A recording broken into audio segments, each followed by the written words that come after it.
there are stocks that are likely to open in the red.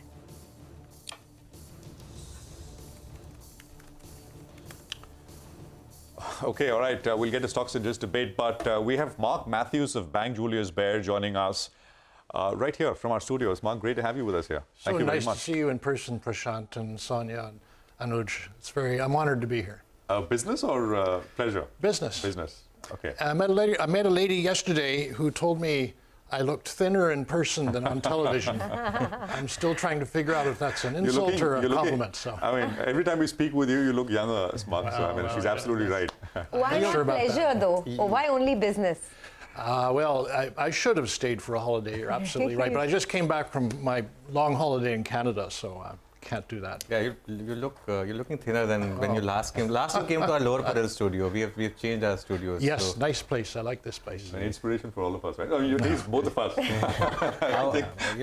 You must see our newsroom actually, Mark. It's the largest newsroom in Asia. So, oh, good. How are things looking, Mark, then? I mean, in terms of markets, we were describing how the US PMI, the services PMI sort of dipped massively, right? Yeah. Is that like a game changer? Or do you think, I mean, the July number, for example, was also a miss, but after that you had the payrolls number for July, which came through much stronger. So does this really kind of tell us that the Fed will go easier or not really? Well, if you aggregate all of the central banks and what they've done over the last year, they've tightened more than in any time going back 50-odd years. And that leads the purchasing managers' indices. Central bank tightening or loosening leads the PMIs. So we shouldn't be surprised that they are below 50 and they are going down. The global economy is slowing down. And I don't think a month or two ago, if you'd told anybody that was going to happen, they'd be surprised. In fact, sometimes bad news is good news because, to your point, people could look at that and say, oh, the central banks don't have to be as hawkish anymore. But I do think that on Friday, chances are that Jerome Powell will deliver a hawkish speech, because to declare victory now would just encourage stock markets to go up even more, which would stimulate the economy and make inflation go up. So I think that he'll be hawkish. And September is actually, if you go back in history, the worst month on average for the markets. And coming out of this very strong summer rally, it wouldn't surprise me if we were down next month. But the bar for hawkishness is quite high now, right, Mark? I mean, in terms of for him to say anything which really hits markets hard.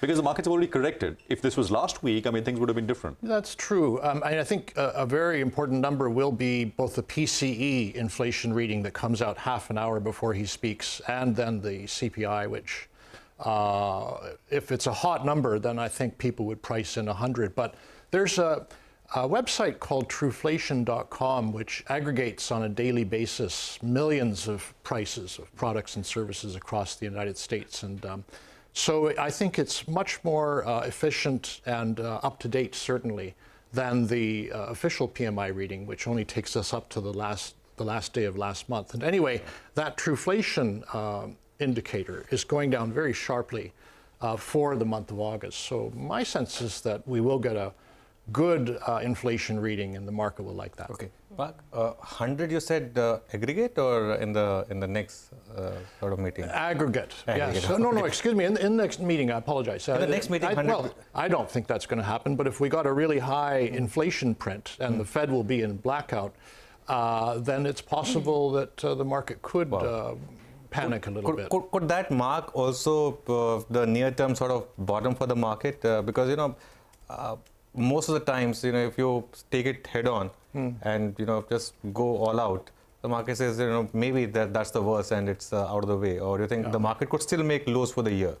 I think the answer is, do we have a recession or not? If we have a recession, the market will go back and test its previous low, possibly even new lows. That's what history tells us. If we look at the average of bear markets since World War II that were accompanied by recessions, you had an initial bounce like the one we had of about 20% or so, and then it fades. If we don't have a recession, then I think we'll keep going higher, possibly not in September, as I said, but over the next 3, 6, 12 months.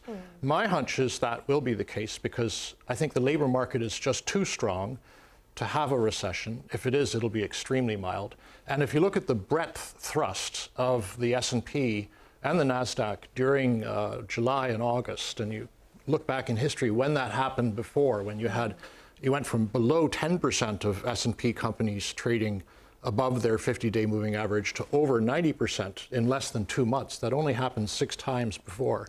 All times the market was higher 3, 6, and 12 months later. Okay, well, I don't know whether you got a chance to step out and, in India, in Mumbai itself, but just one look outside and you'll tell that consumption is back in a huge way, especially in a market like India. Does that make you feel a bit more confident about investing here? Because we've had a really smooth run up until now, given all the challenges from a global perspective.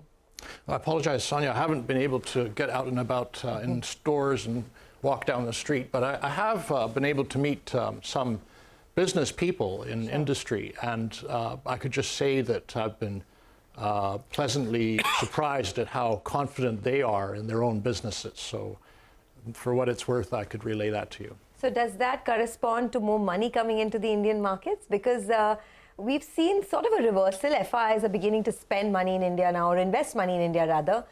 Do you think that's a trend that can continue through the course of the year?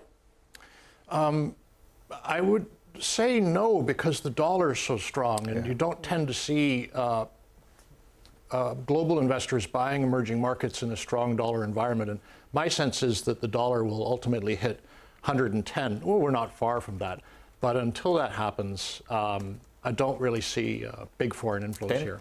110 is almost here. Almost here. But the issue here is 110 is something that the market can live with. Do we see 115, 20 kind of levels? That is what will disturb the equilibrium.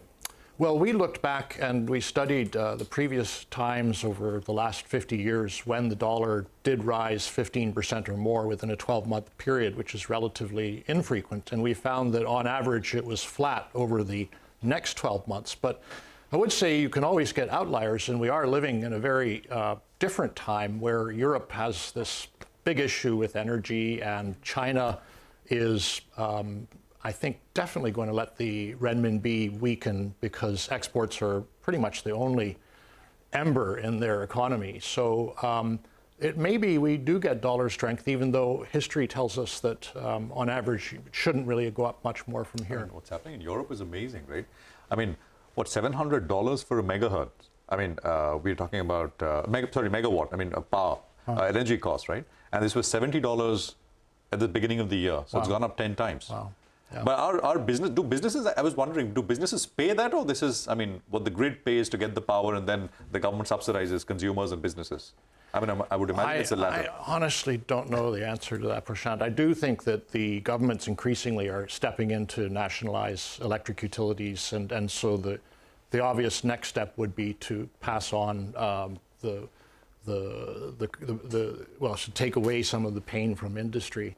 But all I can say is that our own opinion is that there is a very strong supply response happening in both oil and gas globally, and we don't see these prices remaining so high. And you have to remember that the weather, I was in Europe a few weeks ago, and then I was Canada as well.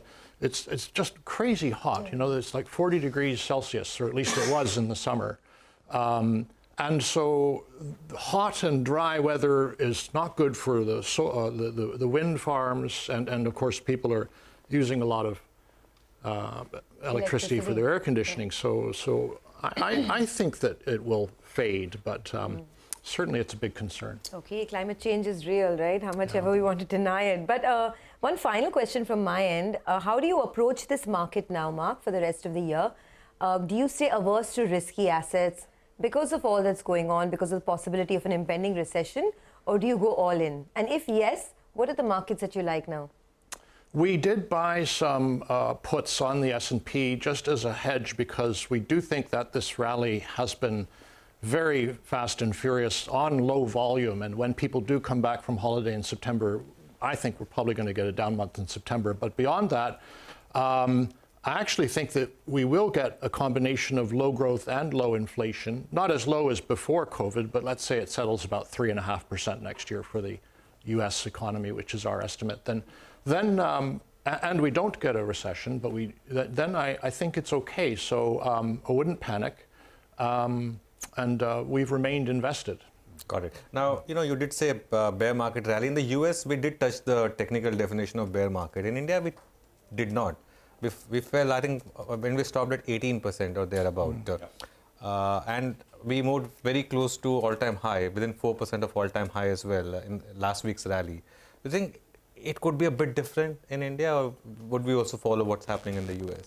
I think it will be different. And I just said foreigners won't buy in a strong dollar environment. But one thing that's also quite unique in the current environment is the problems in China have basically made it uninvestable for the vast majority of global investors. And that is a $10 trillion market still. So you've got to imagine the money that whatever's left there, or the money that is looking for opportunities in emerging markets, will look elsewhere. And I do feel myself that among the major emerging markets, this one is the best. There are smaller ones that are good, like Vietnam or Indonesia, but they're very small compared to this one. So I think that's a positive for this market. And I also think that, just as I said in my meetings with industrialists yesterday, a sense of a strong capex cycle that's kicking in now, because the last 10 years were very, very subpar growth years for India, a combination of the non-performing assets keeping the banks from lending, and all of the reforms, which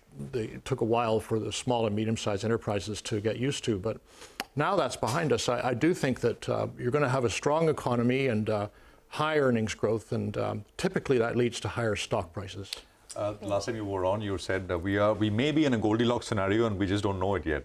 Yes, right? you've got a good memory. So, I mean, I think you're sticking with that, right? Not too hot, not too cold. Yes, just right. I do think. I think rates will go up, so I think we will get to probably about 3.5% on the 10-year, and so that does mean that we're still going to have some volatility. But ultimately, we think that this cycle, the Fed is approaching where it can declare mission accomplished. In other words, they've raised rates 220 basis points so far.